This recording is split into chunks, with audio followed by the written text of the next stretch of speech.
Oh, oh, that mic. I think that mic worked just fine. Yeah, y'all see no headset. But anyway, yeah, it's your boy Down South FB. I'm back with a whole nother banger reaction, and I'm back again with another video. So, this video will be about, this reaction video is the worst mob deaths ever. Worst mob deaths ever. If y'all don't know who the mob is, nigga,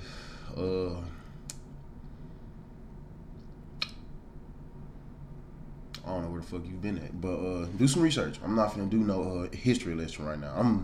I'm just here to watch the video. I'm really putting bass in my voice because I'm trying to make sure this mic is working.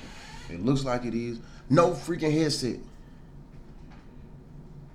But I do gotta plug this joint up because, shoot, I ain't trying to have no overlay, no overlays with the sound and shit.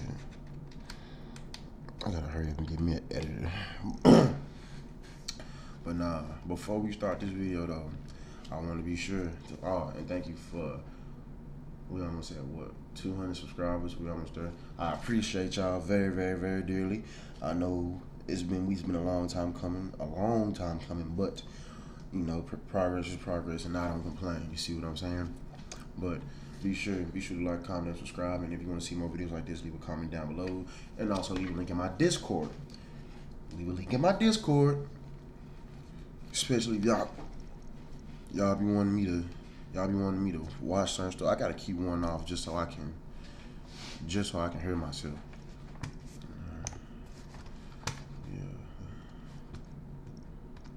Organized crime has always lived in the shadows, in back rooms, basements, alleys, butcher shops, and bars where life and death are separated by the thinnest sliver of loyalty. In the bar? Mobsters lived by a code, and they died by it.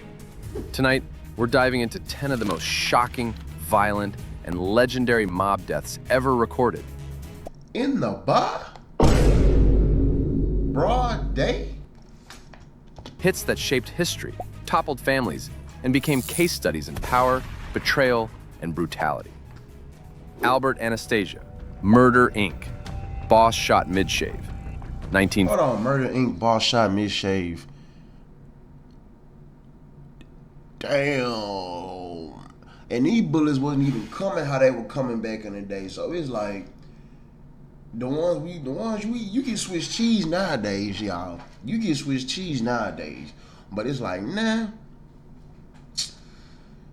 Yeah, I mean, back then, it's a couple of them just going to have to take you out. 57.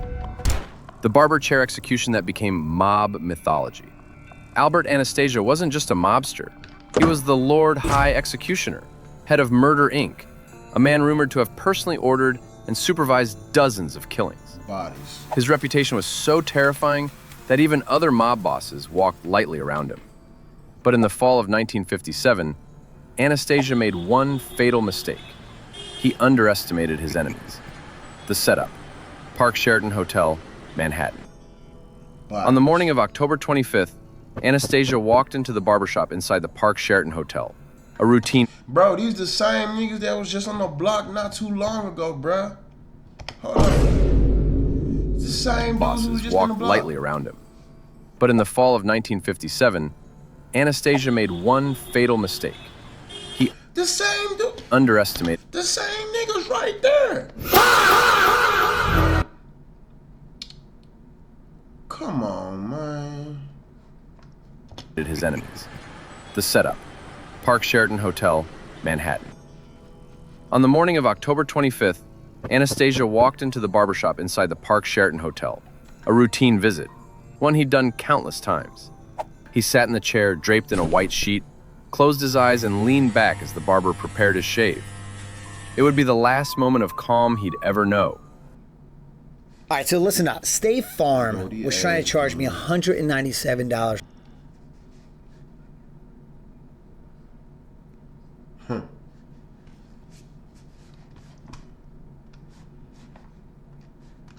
Good for you, my boy. I know he slit his throat. I know that man had to slit his throat, y'all. Close this. I'll do that to video. I ain't finna fuck with my camera. The hit. Two men wearing scarves walked quietly into the shop. They didn't run. They didn't shout. They didn't hesitate. Standing behind Anastasia, they raised their guns and opened fire. Bullets tore through his torso, neck, and face. Startled, disoriented, desperately trying to stand, Anastasia lunged forward toward the mirror. He thought his killers were in front of him. He fought a reflection. He collapsed into a heap on the floor, bleeding out on the tile, while the gunman slipped away into Manhattan traffic. The aftermath. His body became one of the most photographed crime scenes of the century. His empire collapsed within days, and the message to the underworld was clear. No one, not even the executioner, is beyond execution. Paul Castellano, The Sparks Steakhouse Assassination, 1985. The steakhouse. Nobody's safe. A mafia coup so bold it changed the underworld forever. Paul Castellano wasn't an ordinary mob boss. He was the head of the Gambino crime family, the most powerful mafia organization in America.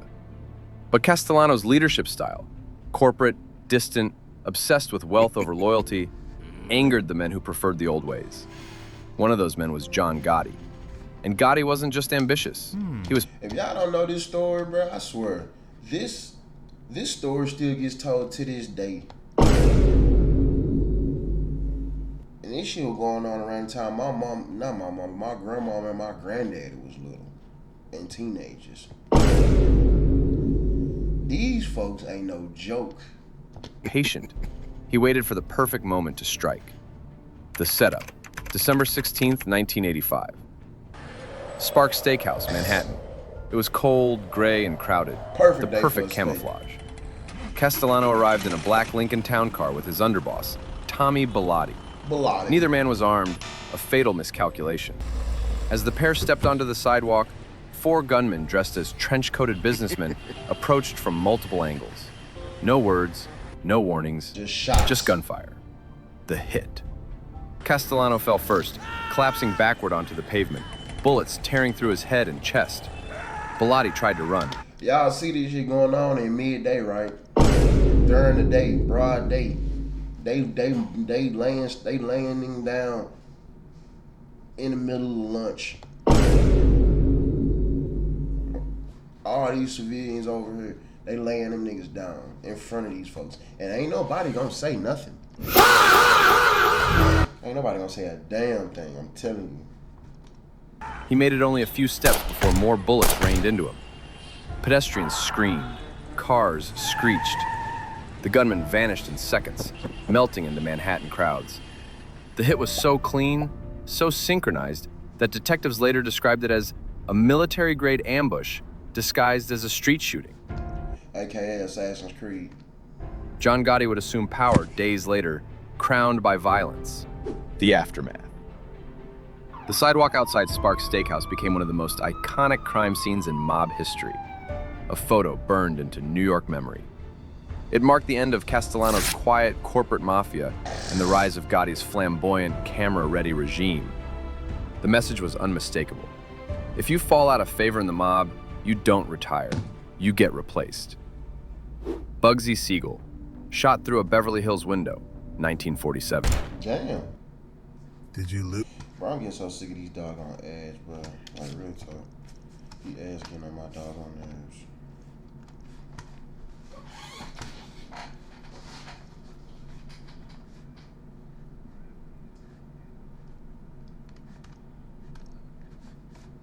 Them folks said this shit took place in Beverly Hills.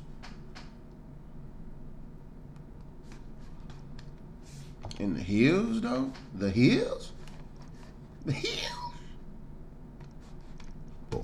Shot through a Beverly Hills window, 1947. Hollywood glamour meets a blast of gunfire. Benjamin Bugsy Siegel was a gangster celebrity. Handsome, charismatic, violent, and one of the first mobsters to live like a movie star. He helped build Flamingo Las Vegas, but lost millions of mob money doing it. His investors, New York bosses, decided his charm had worn out. And on June 20th, 1947, they settled their balance. Damn. The night of the murder, Beverly Hills mansion. Siegel was relaxing at the home of his girlfriend, Virginia Hill. This is why. She wasn't there. A convenient coincidence many believe wasn't a coincidence at all.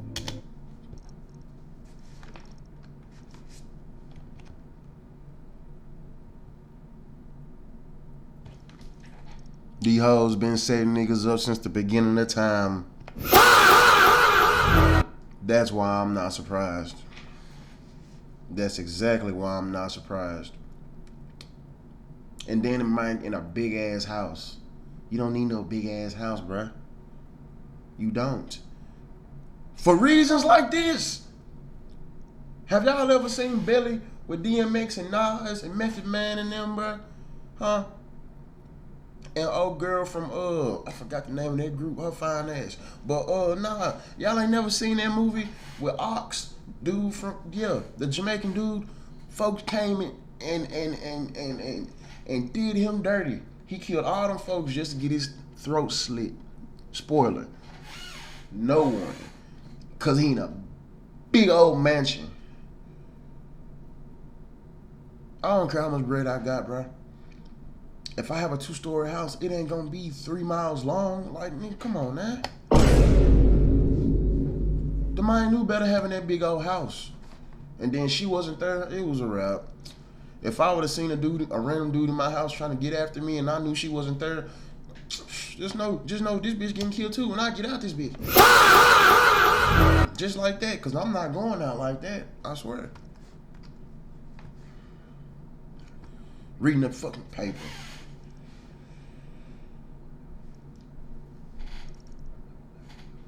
Window the size of a doggone tarp.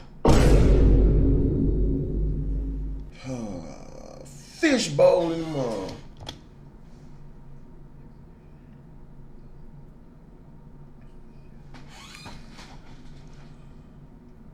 Woo!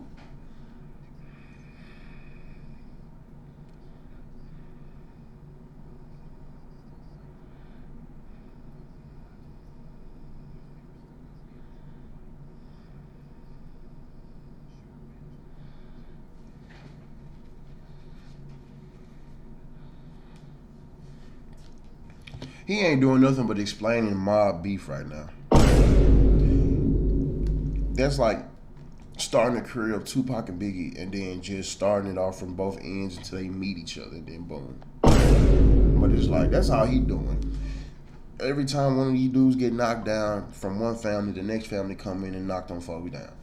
So, man.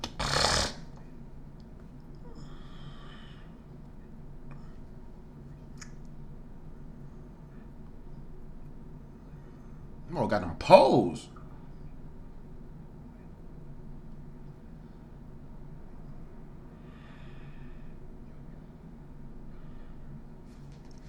See, hell nah.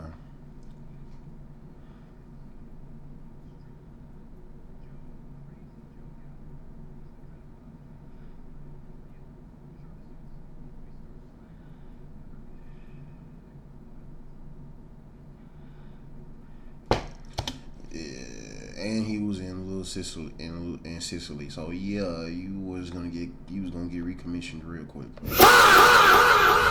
Both crime family has been dominating it. That's the only family you hear about really doing stuff out here. That's why I don't.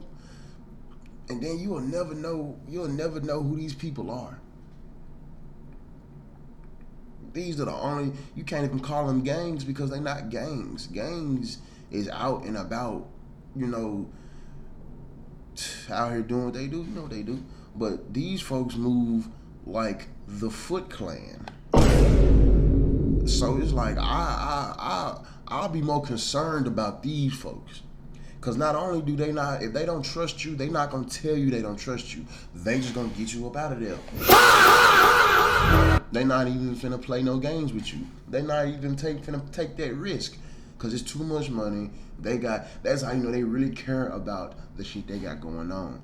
They'll take you up out of there. No exception.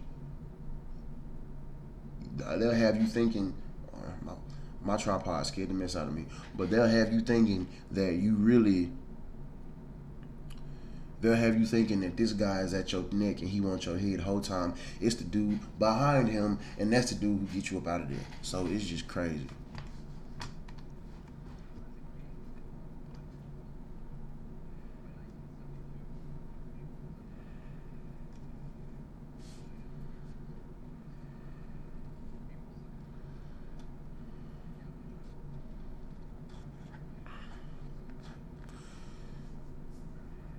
Hell no, I'm taking mine home.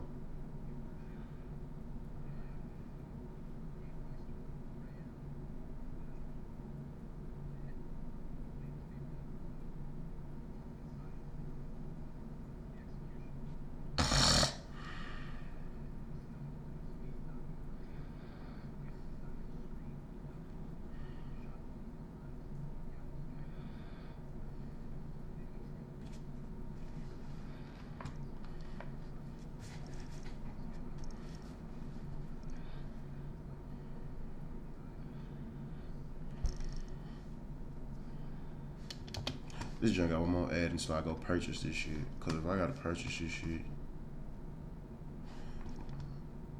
bro, really just.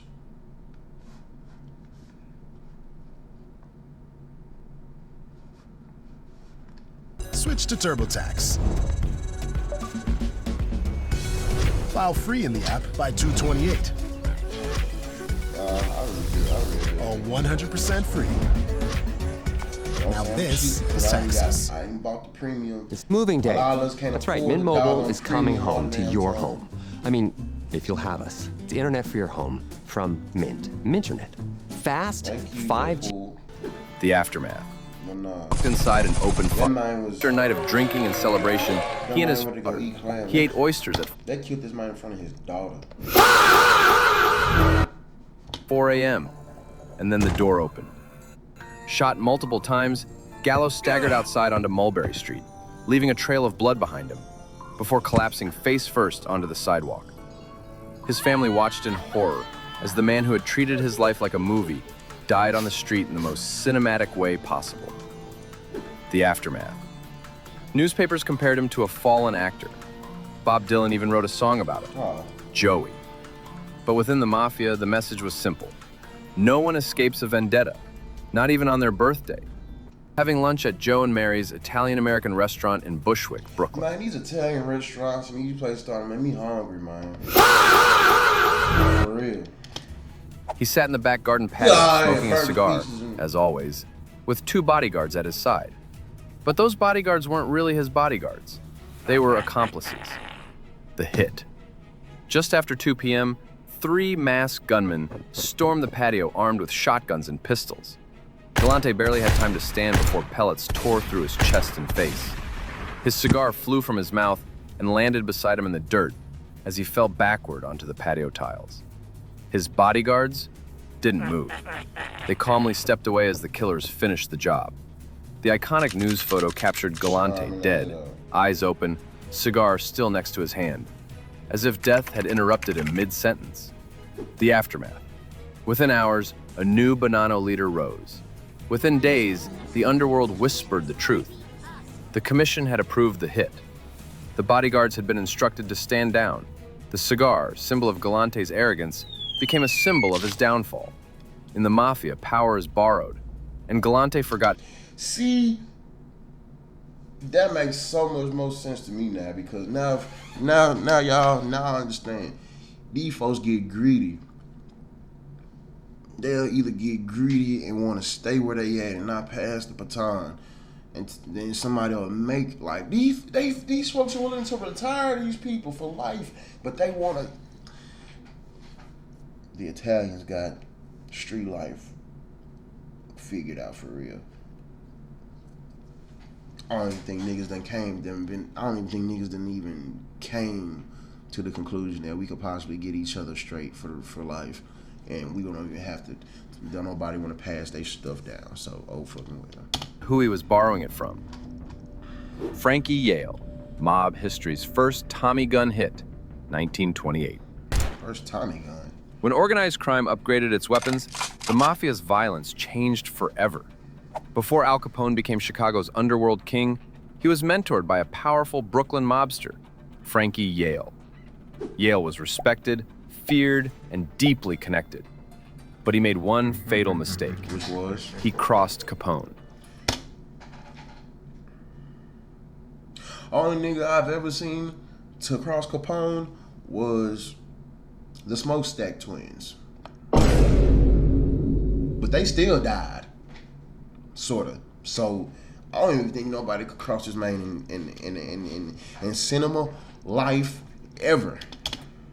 Capone believed Yale had betrayed him in a liquor dispute, and in 1928 decided to end the problem permanently with a weapon the American underworld had never seen used in a hit before: the setup. July 1st, 1928. Yale was driving through Brooklyn in his brand new Lincoln Coupe when a sedan began tailing him. At first he ignored it. Mobsters had enemies. Following cars weren't unusual. But the sedan grew closer, then closer. You pull up on Nick car nowadays, I swear. Then pulled alongside him. Inside were gunmen sent from Chicago, men carrying weapons that would define an era: Thompson submachine guns, Tommy guns. No one had ever used them in a mafia killing before. The ambush. The gunman unleashed a storm of bullets at Yale's moving car. Glass exploded. Metal tore apart. Yale lost control, swerving wildly until his Lincoln crashed into the steps of a Brooklyn home. He died instantly, his car riddled with holes like something out of a war zone. Slime his ass. The drive-by was done, I think, I don't know who invented the drive-by. Italians or black folks? I don't even want to know. Newspapers called it a mechanized slaughter, the aftermath. This hit changed everything. The Tommy gun became the mob's new favorite weapon, a symbol of the Prohibition era's violence. And Yale became the first recorded mob boss shot down by a machine gun on New York streets. It wasn't just a killing, it was an upgrade. Upgrade? Dutch Schultz, the bathroom ambush. One of the strangest endings in mafia history. Dutch Schultz was unpredictable, violent, and prone to sudden drunken speeches that made even other mobsters uncomfortable. He extorted New York businesses, ran illegal beer empires, and openly challenged the government. When prosecutors came after him, Schultz wanted the prosecutor assassinated. The Mafia Commission said no. Schultz didn't care, so the commission... That's where y'all fuck up at, doing shit y'all want to do, not gonna lie. Commission decided he had to go. The hit, Palace Chop House, Newark. On October 23, 1935, Schultz and his men were eating in a back room of the Palace Chop House, laughing, drinking, unaware death was literally walking through the door. While Schultz went to the bathroom, hitmen burst inside the restaurant armed with 45 automatics. They opened fire. Schultz's bodyguard was killed instantly. His accountant was shot multiple times. The room turned into chaos. Blood, screams, overturned tables. Schultz staggered out of the bathroom, bleeding from multiple bullet wounds, and collapsed onto the floor. But the story didn't end there. The hallucinated deathbed rant. At Vistaprint, we print signs so people can see your brand up close. But we also print signs so that people can see your business here. See it here.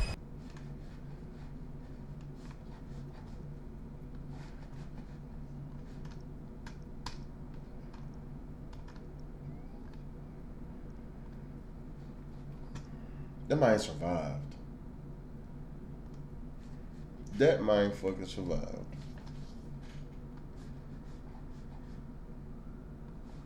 From multiple bullet wounds and collapsed onto the floor. But the story didn't end there. The hallucinated deathbed rant. The police just ran down on somebody. Dutch Schultz survived the ambulance ride. He survived the first night. He even survived emergency surgery. Barely. Then, heavily sedated and fading fast, he began rambling a 3-hour delirious monologue to police who transcribed every word. It became one of the strangest documents in mafia history. He spoke in nonsense, horses, French fries, being in a balloon, someone stealing his money, and the beautiful table with a package on it. That man's life was flashing before his eyes, y'all.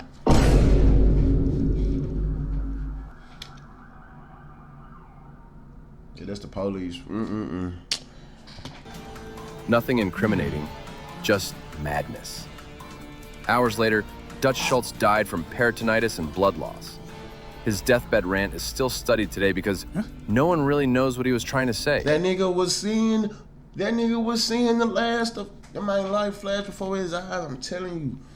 folks do this ain't the first time that done happened. They done did this stuff. This stuff done happened before to folks. They just start saying random shit. It's because they seen a lot of shit they done did. Salvatore Maranzano, stabbed and shot by men pretending to be FBI agents, 1931. The final casualty of the Mafia's first great civil war. Salvatore Maranzano was the last man who ever tried to crown himself boss of all bosses. Okay. During the bloody Castellamarese War, he outmaneuvered and outkilled his rivals, until only one threat remained, a young, brilliant gangster named Charlie Lucky Luciano. Luciano pretended to pledge loyalty. He shook Maranzano's hand. He even attended strategy meetings. Meanwhile, he was planning a coup. The hit, September 10th, 1931. Maranzano was in his Manhattan office, reviewing records and tax documents, his attempt to modernize the Mafia into a corporate-style empire. Then the door opened. No. 4 men walked in wearing suits, badges, and carrying folders. They flashed credentials and claimed they were FBI agents conducting an inspection. Maranzano didn't hesitate. "I have nothing to hide," he reportedly said. Seconds later, the men dropped their disguises and pulled out knives and guns. The execution. They stabbed him repeatedly before shooting him to finish the job. Maranzano collapsed behind his desk as the assassins calmly walked out, straight past the lobby without anyone realizing what had happened. By the time police arrived, Lucky Luciano had already taken control of the American Mafia. Maranzano's murder was so clean, so perfectly disguised, that it became the blueprint for Mafia hits for decades. Man. Angelo Bruno, That's crazy, the gentle bro. These Don folks shot in his give a car, damn. 1980. A quiet man murdered in the quietest way possible. Angelo Bruno. Pump action shotgun ain't quiet. The fuck? Nigga said quiet. This nigga said out the cut. Dude. 1980. A quiet man murdered in the quietest way possible. Angelo Bruno seemed like the least likely mobster to die in a dramatic hit. He was calm, diplomatic, and hated unnecessary bloodshed. He preferred business to violence, a rarity in the Mafia. But some men feared his peace more than his war. The night of the ambush, March 21st, 1980. And y'all, that is crazy. It's like these folks ahead of these families, like the top tippity top Empire State Building top people. It may be 5 niggas. I'm telling you, it only be like 5 of these folks making these decisions. And you gotta think about it. They never seen this person before until their name get brought up. They don't know nothing about these folks until their name get brought up. So it's like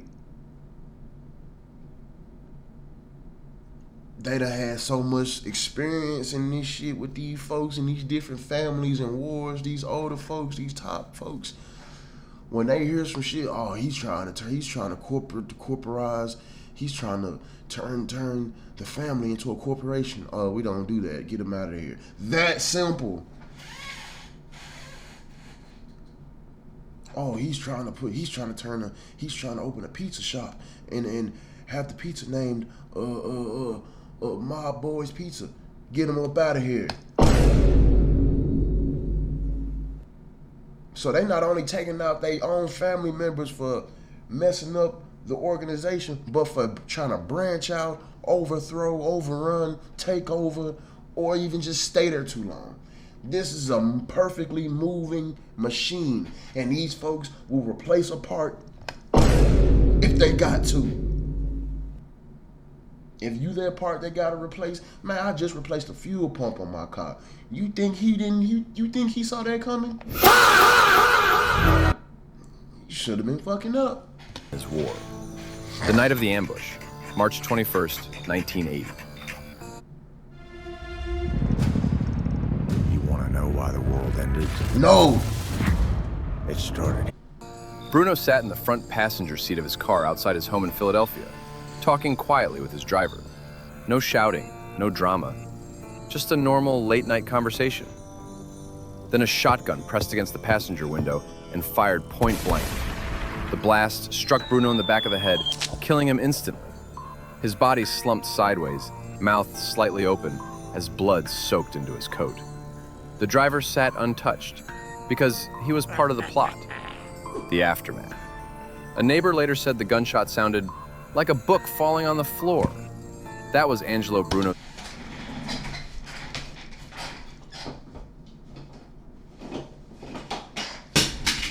That was one of my clips. Hold on, y'all. Look at this. Look at this real quick. Hold on.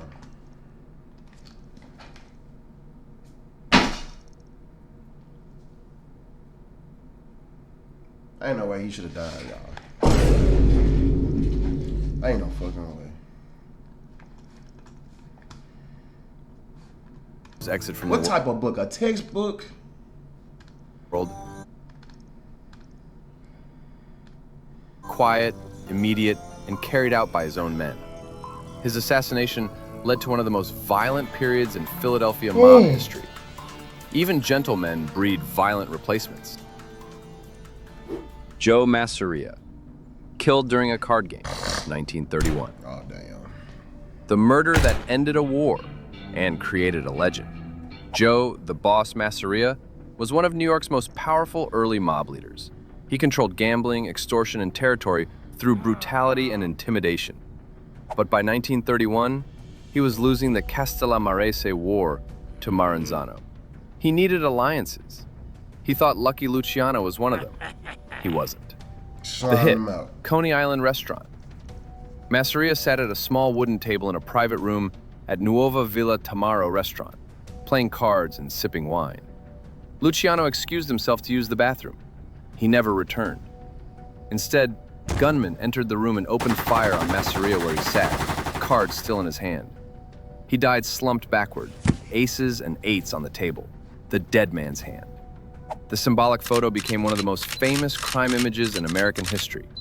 Luciano and Maranzano ended the war that day and reorganized the mafia into the 5 families we know today. This one killing changed the structure of organized crime permanently. Mobsters lived and died by violence, especially those who believed power made them safe. From barbershop chairs to steakhouse sidewalks, from Beverly Hills mansions to dusty Coney Island backrooms. Their deaths are snapshots of an underworld. Man, listen. When it comes in the world of sliming niggas out, ain't nobody safe, bro. That's just facts. I don't see how some of these niggas don't even understand that now. But at the same time, you can only know so much about what you already know and what you've been taught. But that's been it about this video. I'm gonna leave a link to this video and I'm gonna subscribe to bro's channel because bro be having some real good facts about a lot of shit. But it's been your boy Down South AB, and if you like this video, be sure to like, comment, and subscribe. Be sure to drop a link in my Discord. Be sure to follow me on TikTok, Instagram, Facebook, and Kick. I will be streaming later on. By later on, I mean in the next hour, because I was supposed to do all this morning, but I fell asleep because I was tired as fuck. I work at night, so yeah. But nah, it's been your boy Down South AB, and I'll see y'all in the next one. So I'm out of here. Peace.